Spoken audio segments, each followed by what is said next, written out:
Welcome, Blue Jay fans! Welcome to another episode of Talkin' Jays. I'm your host, George Long, and we finally have lots of action in the last few days with Blue Jays signing some players. We were all getting a little antsy. All the baseball Blue Jay fans were not happy over the last few days. You notice that we seem to be the bridesmaid in a lot of these deals instead of the bride. You've seen Sugano not signed with the Jays and went back to Japan. DJ, they were rumored for 78, but decided to go back to the Yankees, which that was going to be a hard sell anyways to pull them over there. There were a few more. Liam Hendricks was in talks with the Blue Jays. Went with the Chicago deal, and I don't blame him. That was one heck of a deal. And there may be a few more that I'm just drawing a blank on right now. So the young in San Diego, the second baseman from Japan, Kim, I believe his last name is. That was another one they were rumored to go after. But we finally got some action. We finally, bolstering the lineup with a couple of players. Tyler Chatwood signed a one-year deal. I did a podcast on that earlier. He's coming to the Jays. He's not a big piece, but he is a piece. He's going to give you some innings during the year. This baseball is a grind. 162 ball games. It is a grind. You're going to need players like Chatwood to come in and just eat up some innings. So good signing. 1 year, can't go wrong. And another player that brought in, Kirby Yates. I'm high on Kirby Yates. He had one hell of a 2019 season. Last season only pitched, I believe, in 5 or 6 games. Had to have an operation to get some bone spurs taken out, but we'll talk further about that. And then the other signing, George Springer, takes care of some outfield problem right now because, let's face it, the outfield defense was just horrible last season. Springer is not one of those gold glovers, but he's certainly going to help. Lots of experience. He knows how to play that position. He's been there time in and time out playing in big time situations. So no worries there. 6 years, that's the worry part of it. But you got to bring an impact bat in, and you got to give out some length on contracts because that's what guys are looking for. So we'll worry about that in 4 years' time and go from there. But first we're going to talk about the big man here. Kirby Yates signs for 1 year at $5.5 million with a huge stack of incentives if he touches some goals. And I don't know what those goals are. They haven't been publicized yet. But right now it's 5.5 guarantee. And again, 1 year contract. There is never, you heard me say it once before, and I'll say it forever in baseball. There's no such thing as a bad 1 year deal. So he's coming to the Jays. And, we're going to talk about what he brings to a bullpen. And just think about those young kids that are down in the bullpen. I know Merriweather's not too young now, but he's inexperienced. Dolis has been around a bit too. But there's other youngsters. Anthony Kay, Barecki, Romano. There's guys like that. You have a Kirby Yates stroll in to your locker room. Clubhouse. I call it locker room. Clubhouse, and then you go down to the bullpen, and you see that guy down there, and it makes you feel that much better, that much more confidence in your ability. So he is going to be he's a dynamite addition. If he can get anywhere close to that 2019 season that he had, that's going to be a fantastic sign for the Blue Jays. So I wouldn't worry about the bone spurs from last year. We're going to take a look at some. We're going to take a look at it over his last few years, because to me this is important with this signing with Kirby Yates, and I'll tell you why when you see all this stuff here. Why I think it's important. So, in 2005, he was drafted by the Boston Red Sox right out of high school. Didn't sign with them. Decided to go back to college / university, wherever he went. Then was put back in the draft. And I guess it would have been 2008, 3 years later. Nobody picked him up on the draft. I guess he wasn't pickable enough. But in 2009, the following year, Tampa Bay took a chance on him, and he was in Tampa Bay's organization for those 6 seasons from 09 to 15, and that was probably a good building block for him. I know from 15 So from 15 to 17, it was a little dicey for him, those 2 years. But I believe he learned a lot from Tampa Bay organization. We know how they groom pitchers. So maybe something just wasn't clicking at that time. So in 2015, purchased by Cleveland. And then a couple months later, the Yankees took him for the season of the 2016 season. I guess it didn't pan well because in October they released him again. And then LA released him again in 2017. So he was released and picked up and purchased and all, 3 times in his career. And as a bullpen piece, as a closer, which he became a very, very good one, when you've been released 3 times in your early career, nothing else gets tougher than that. So when you take a tough loss out of the bullpen and it falls on your shoulders, there's a lot of MLB players, a lot of players in general can't take that. They don't know how to handle that. But Kirby, he's went through some hard times in those 3 years, and there's nothing gets tougher than being released from a ball team. You know, your career's in jeopardy. You played the game since you were 5 years old. Nobody wants you. That's tough. So when you do get an opportunity, which San Diego gave him that opportunity, he strode. He was probably 27, 28. You know, figured out a few things, learned probably from the Tampa Bay system, put it all together by the age of 28, 29, 30, and then put up that good season in 2019. I kind of relate him to Liam Hendricks, who just signed that deal with the White Sox. Hendricks was DFA'd 3 times in his career also.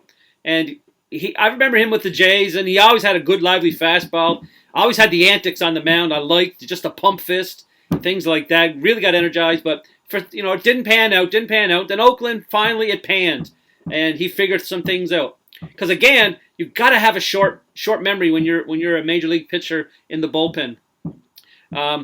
And these guys here, these 2 guys, Kirby Yates, Liam Hendricks, I kind of resonate them to the same type of person. Released 3 times in their career, and both of them are with the exception of Yates last season with those bone spurs. He led the National League in saves in 2019 with 41, and we all know what Hendricks has been doing the last 2 years with Oakland, just dominating hitters. So I like that. I like to see what guys struggled early. They learn from things, and one day it all comes together. And it's not just one day for these guys. It's time in and time out again. Nobody sees the backstories of these players. How much work ethic they have, and they're putting into it and trying to get their craft top notch. We all see the finished product, but we don't know what it takes for these players to get there, and it's huge. I know one of my podcasts I showed the Blue Jays, their international signing, Manuel Beltre. I showed a quick blurb of his workout. He's 16 years old, going through those fitness workouts and getting stronger and stronger, and that's the stuff that it's going to take. This stuff doesn't happen overnight. You got to put the work into it. So applaud the Kirby Yates and the work that he did to get where he was at.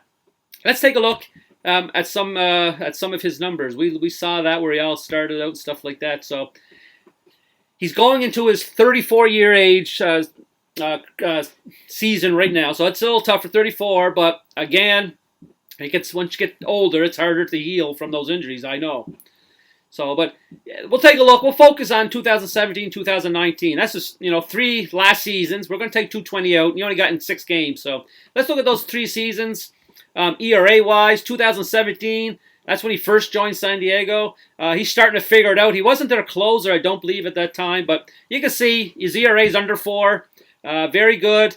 He got into 61 games, and then in 2018, he put it all together. He was probably named closer of the team. We're going to take a look at saves in the next page. He got in 65 games, in 2018, and then in 2019, All-Star year, got into 60 games, and look at that sparkling ERA at 1.19. So his career in the 7 years, his ERA is at 3.54. So that's under 4. That's very, very good considering early on when you take a look at some of those ERAs at 7.97, 5.23, yeah, and then he got her dwindled down pretty good. That 220 that sticks out like a 12.46. But again, he fought those bone spurs, and the bone spurs, guys. I went through some of the history I wanted to do a little investigation about how hard of an injury that is to come back from.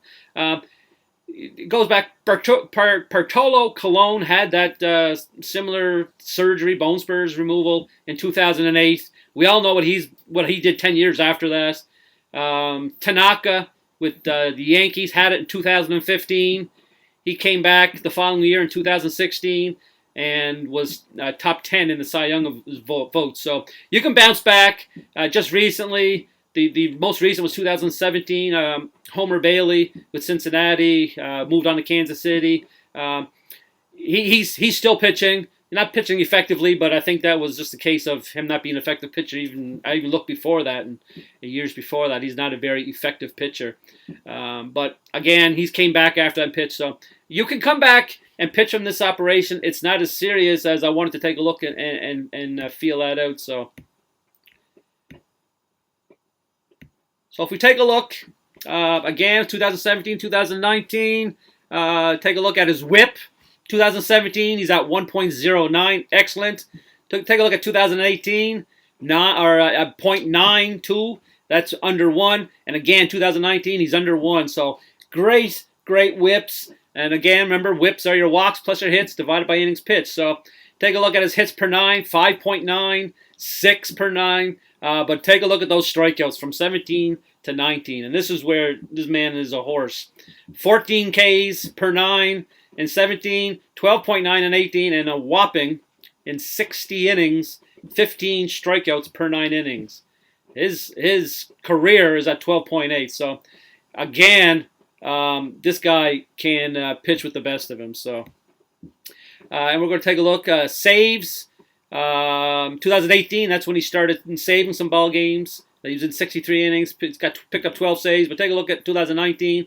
Led the National League with 41 saves in those 60 innings. So not bad at all. Strikeouts in 2019 in 60 innings, 101 strikeouts. So this guy is a pitcher, no question. And we'll take a look at, we're going to take a look from 17, 18, and 19. We'll take out 220 because of that injury. We'll take a look and then a little closer look at just those 3 years. Because, again, I said it earlier with the Chatwood podcast, I like to take a look at what have you done recently numbers. So even though I am taking 220 out, just because that's due to bone spurs, but he'll bounce back. And these are the numbers you're going to closely get. You may not get these exact numbers. It may take him a year to really refine everything again after that surgery, but that's a crapshoot that I'm willing to take because look at that 2.4 ERA over the last 3 years. 180 innings pitched, giving up only 126 hits in those 180. And take a look at those whopping strikeouts, 279 strikeouts. That's over 100 more strikeouts per innings pitched. So he can throw the ball by you. And you take a look at the last 3 years, the strikeouts per 9 is at 13. Walks are respectable at 2.4, and that strikeout to walk ratio at 5.69. Remember when we saw Chatwoods from an earlier podcast, it was at 1 point something. This was, you want to be around these numbers here. Be nice to get the 6, strikeouts per walks, but we'll take that because the strikeouts, I like to cut the walks down. Strikeouts are right where you want them, even better. So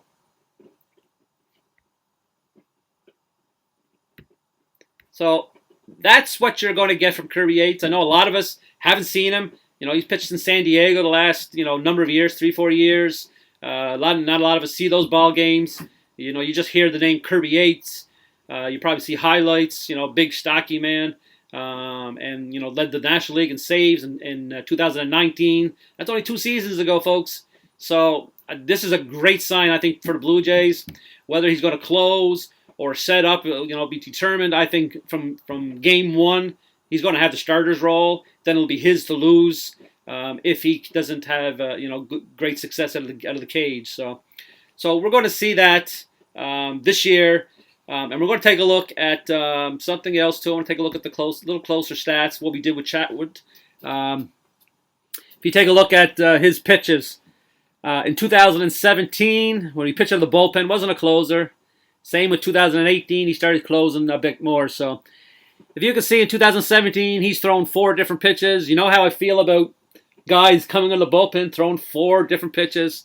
Focus on those two pitches, and then work your tail off on those 2 pitches, and you will be successful. If you take a look at his 4-seamer in 2017, teams are batting 220. And if you take a look at 2018, teams are batting 184. And then 2019, teams are batting 216. So his 4-seamer's working good. And he's not a flame ball pitcher by any means. He sits around 93, 94, may touch 95, but he sits around 93, 94. Take a look. Now, the 2 pitches I love are his 4-seamer, and let's take a look at this split finger. This split finger is his strikeout pitch. So in 2017, split finger, he a batting average of 0.29.